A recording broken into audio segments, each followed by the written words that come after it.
uma vez nos encontramos aqui agora com a terceira etapa na nossa prática sobre calorimetria.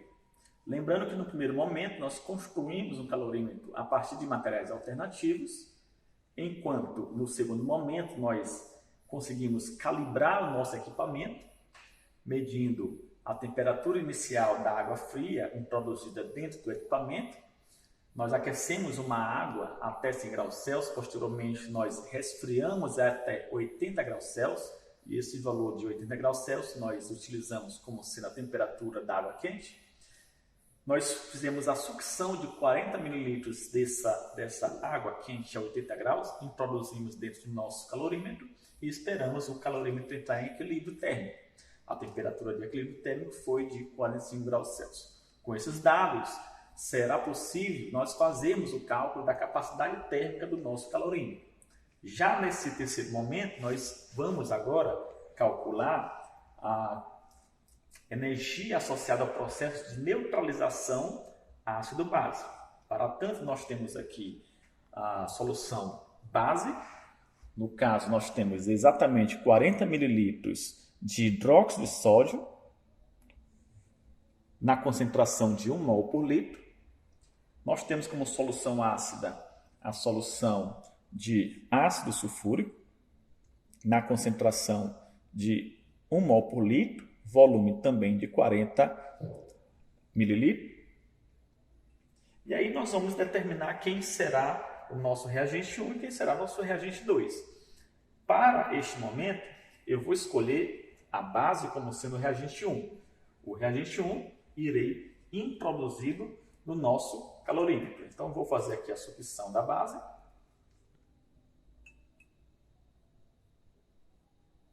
Lembrando que o volume total aqui é um volume de 40 ml que já foi previamente medido.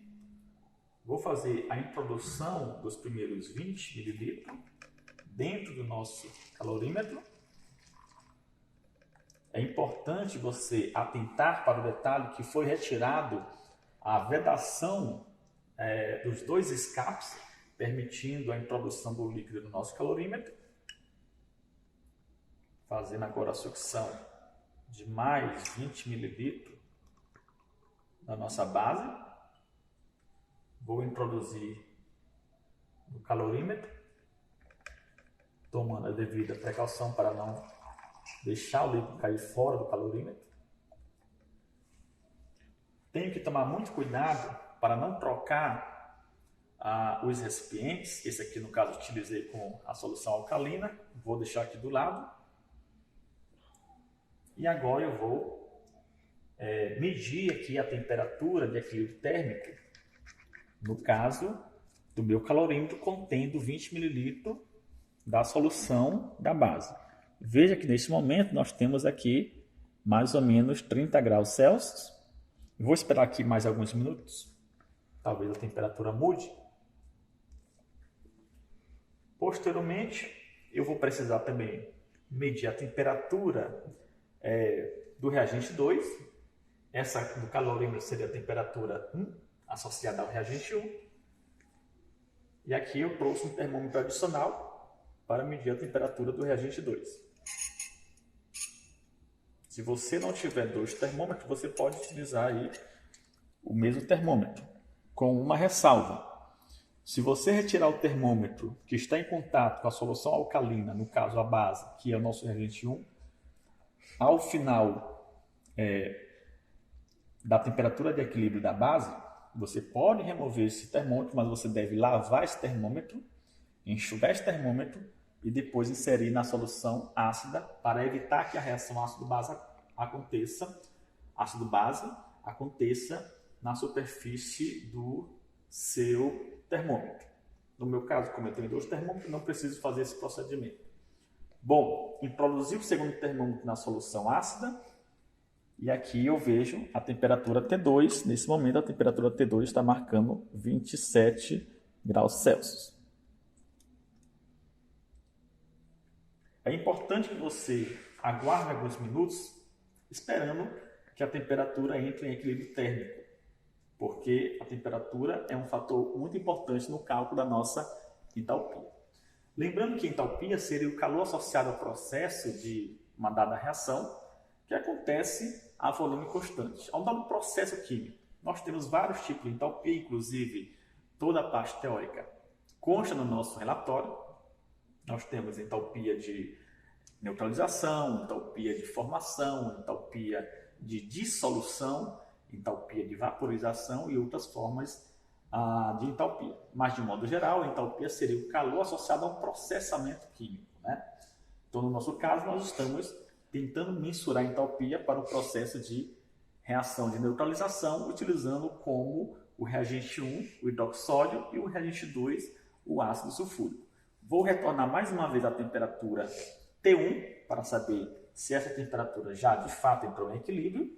Então, perceba que a temperatura T1 ela permanece em 29 graus Celsius, então nós podemos adotar a temperatura de 29 graus Celsius como sendo a temperatura de equilíbrio do reagente 1. No caso, não é a temperatura final, né? É a temperatura do reagente 1, que lá no nosso roteiro está denominado como sendo T1. A temperatura de equilíbrio da solução ácida, no caso a temperatura T2, ela continua a 27 graus Celsius. Nós vamos adotar aí a temperatura média de 27 graus Celsius. Então, tem a temperatura T1 de 29 graus Celsius, temperatura T2 de 27 graus Celsius. O que é que nós vamos fazer agora? Vou remover o termômetro com cuidado da solução ácida e vou iniciar o processo de reação. Lembrando que eu não posso trocar as seringas, né? Essa seringa aqui ela está devidamente lavada, aquela seringa está utilizada com solução alcalina. Não posso trocar as seringas porque se eu fizer isso, a reação acontece dentro da seringa. E aí meu experimento é perdido. Então, de posse da seringa, vou fazer a introdução dos primeiros 20 ml da solução ácida, introduzindo ao meu calorímetro, e vou fazer isso de modo mais rápido possível para que eu consiga mensurar o calor de forma mais efetiva. Bom, lembrando que ao final da adição dos 40 ml, eu preciso vedar aqui o sistema. Aqui do lado já tenho uma espécie de vedação, irei fazer essa vedação e posteriormente aguardar a temperatura de equilíbrio após a reação. Lembrando também que nós temos aqui a nossa haste central, que eu consigo agitar a solução, fazendo com que a temperatura térmica seja alcançada de modo mais breve, temperatura de equilíbrio. Então, vamos iniciar agora a introdução dos primeiros 20 ml da solução ácida. Vou fazer a sucção da solução.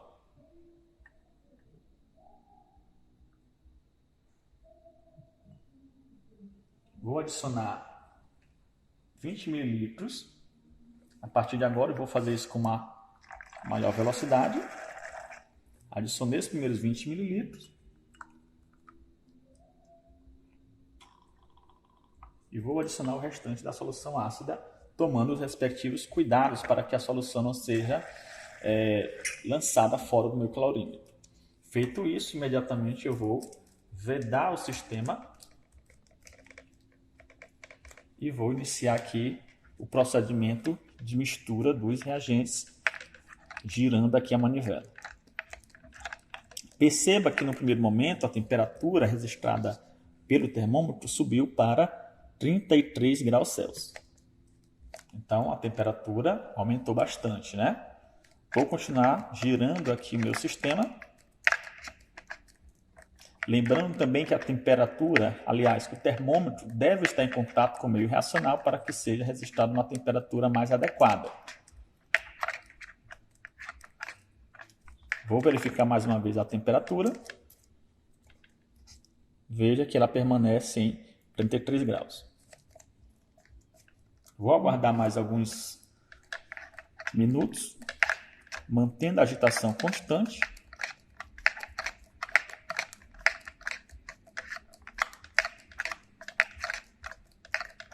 E mais uma vez eu vou verificar a temperatura do sistema. A temperatura do sistema reacional permanece em 33 graus Celsius. Então, de antemão, nós já podemos deduzir que esta é a temperatura de equilíbrio da reação ácido-base, hidróxido de sódio, com ácido sulfúrico. Nós saímos da temperatura T1, temperatura da solução alcalina depositada dentro do meu calorímetro, que era de 29 graus Celsius, a temperatura T2, 27 graus Celsius, que era a temperatura associada ao ácido sulfúrico, que estava dentro do beck, e ao misturarmos a solução de ácido com a solução alcalina, nós registramos a temperatura de equilíbrio da reação, e veja que a temperatura permanece em 33 graus Celsius. Então, portanto, nós podemos adotar a temperatura de equilíbrio da nossa reação como sendo 33 graus Celsius. A partir de agora, o que precisamos fazer é resolver a parte matemática de acordo com as equações que constam no nosso roteiro de trabalho, adotando a temperatura T1, temperatura da base, como sendo 29 graus Celsius, a temperatura T2, a temperatura do ácido, como sendo 29 graus Celsius, e a temperatura da mistura reacional como sendo 33 graus Celsius, temperatura de equilíbrio da reação. Lembrando que nós estamos utilizando 40 ml da solução alcalina e 40 ml da solução de base. No roteiro consta 50 ml, mas isso não vai fazer diferença desde que nós ajustamos os valores nas respectivas equações. Então, espero que você tenha compreendido o nosso intuito de cálculo de entalpia da reação ácido-base, e essa metodologia pode ser aplicada para outras reações. Por exemplo, no nosso roteiro de trabalho, consta outros exemplos de reações ácido-base, como hidróxido de potássio, com ácido clorídrico com hidróxido de sódio e assim sucessivamente. Mas o que importa é você compreender a metodologia de trabalho e aí você pode aplicar isso para diversos tipos de reações. No seu contexto, se você está fazendo um experimento em casa, obviamente que você não vai ter os reagentes de laboratórios que são reagentes de alta pureza. Mas você pode substituir esses reagentes por materiais alternativos que você adquire facilmente em casa. Por exemplo, você pode calcular a entalpia de neutralização usando um ácido acético, que seria um ácido presente no vinagre, com uma base que seria, por exemplo, o hidróxido de sódio, que no comércio é conhecido como a soda cáustica. Você pode utilizar a água sanitária como sendo um ácido, né? Enfim, basta você fazer a sua pesquisa, quais são os sistemas ácidos e bases comuns no seu dia a dia e utilizar esses sistemas para calcular a energia de neutralização desses sistemas, utilizando o nosso calorímetro obtido de materiais alternativos. Então, esse era o nosso objetivo e eu agradeço a presença de vocês e até a próxima.